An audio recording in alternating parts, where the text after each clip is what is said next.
बात इतिहास के पन्नों से कर लेते हैं। 2 फरवरी का दिन है जीवन जी आज जी। और आज अगर शुरुआत में बात करें तो साउथ अफ्रीका से शुरुआत करते हैं और वो भी 1990 के दौरान की बात कर लेते हैं। आज के दिन जो अफ्रीकी नेशनल कांग्रेस थी, आज के दिन उस पर एक बैन लगा हुआ था, वो हट गया था।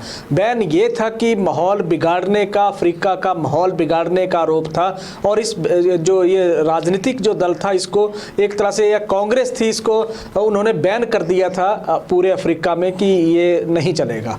तो इस तरह का माहौल था। जो अफ्रीकी नेशनल कांग्रेस थी, रंग भेद के खिलाफ ये सबसे बड़ी मुहिम इन्होंने शुरू की थी। तो 1990 में 2 फरवरी यानी कि आज के दिन वो बैन हट गया था और ये बैन हटने की वजह थी नेल्सन मंडेला साहब जी। हम स्क्रीन पे चित्र दिखा रहे हैं, हंसते मुस्कुराते हुए नेल्सन मंडेला साहब हैं। ये थे जी, जेल में बंद थे। इसके बाद जब बैन हटा, इनके जो अफ्रीकी नेशनल कांग्रेस के नेता थे, जब पार्टी से बैन हट गया तो इनको जेल से आज़ाद कर दिया गया था। नेल्सन मंडेला को अफ्रीका का गांधी कहा जाता है। जिस तरह से राष्ट्रपिता महात्मा गांधी हिंदुस्तान में चर्चित हैं, ठीक उसी तरह साउथ अफ्रीका में चर्चित हैं नेल्सन मंडेला। और इनको अगर देखें तो इन्होंने रंग भेद के कारण बड़ी लंबी लड़ाई साउथ अफ्रीका में लड़ी। अंजाम यह हुआ कि 27 साल तक इन्हें जेल में रहना पड़ा, जेल में यातनाएं इन्होंने सही। और 1990 में सरकार के साथ जो समझौता हुआ था, उसके बाद फिर एक नए दक्षिण अफ्रीका के रूप में नींव एक देश की नेल्सन मंडेला साहब ने रखी थी। तो 1990 में ही इन्होंने जो लड़ाई लड़ी थी रंग भेद के खिलाफ, उसको लेकर भारत सरकार ने सर्वोच्च नागरिक सम्मान नेल्सन मंडेला को भारत रत्न से सम्मानित किया था 1990 में। और अगर इसको देखें तो ये सबसे बड़ा अवार्ड जो मिला है, नागरिक जो सम्मान मिला है, उच्च नागरिक सम्मान भारत में, वो दूसरी शख्सियत बने थे नेल्सन मंडेला जो विदेशी थे।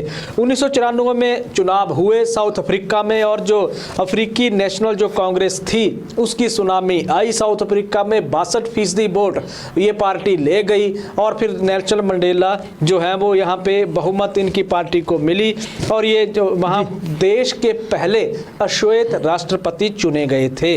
1993 में बात करें तो फिर शांति के लिए इन्हें नोबेल पुरस्कार मिला और 5 दिसंबर 2013 को इनका निधन हो गया था जीवन जी। महात्मा गांधी से अच्छे खासे ये प्रभावित रहे हैं, उनके पद चिन्हों पे चलते हुए ये रहे हैं। आज के दिन बात करें तो इनकी पार्टी से प्रतिबंध हटा था।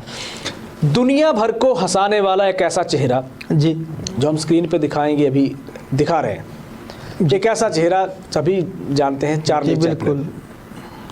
ये वो चेहरा है जो कोई शब्द मुंह से नहीं बोलता था, लेकिन ठहाके ऐसे गूंजते रहे और आज भी गूंजते हैं जब भी वो एपिसोड इनके देखते हैं। आज इनकी पहली जो फिल्म थी वो आज के दिन आई थी 2 फरवरी 1914 को और उस फिल्म का नाम था मेकिंग अ लिविंग। ये 15 मिनट की फिल्म थी जीवन जी और जॉनर ये अगर इसमें देखें तो ये विशुद्ध रूप से कॉमेडी थी, इसमें कोई आवाज़ नहीं थी, लेकिन एक्शन के साथ साथ जिस तरह का आप देखिए कि उनका जो एक्सपोजर था उसको देखें एक्शन के साथ तो गजब का था। इतनी ज़बरदस्त एक्टिंग इन्होंने की कि पूरे अगर रंगमंच जगत को प्रभावित करके इन्होंने उस वक्त 1914 में आज के दिन प्रभावित करके रख दिया था और पीछे मुड़ के फिर इस शख्स ने कभी नहीं देखा। अपने मुंह से बोलते नहीं थे, लेकिन एक्शन इतने गजब के होते थे, अंदाज इस तरह का था, स्टाइल इस तरह का था कि पूरी दुनिया हंसती थी।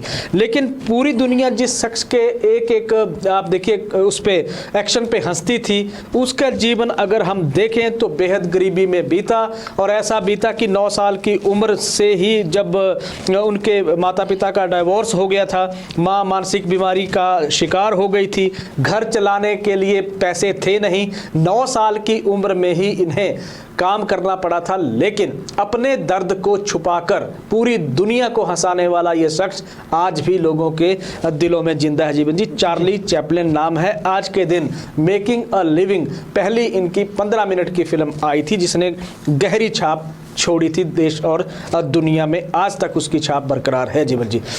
डेनियल पर्ल अमेरिकी मूल के पत्रकार जो करते थे, द वॉल स्ट्रीट के जर्नलिस्ट थे। हमने पहले भी चर्चा की थी कि पाकिस्तान, हिंदुस्तान में इनको टिप मिली थी पाकिस्तान को लेकर कि पाकिस्तान के जो इस्लामिक आतंकी संगठन है उसके तार जुड़े हैं ब्रिटेन की एक जानी मानी हस्ती के साथ। टिप मिली हिंदुस्तान से, मुंबई से उड़े, सीधे पहुंच गए कराची।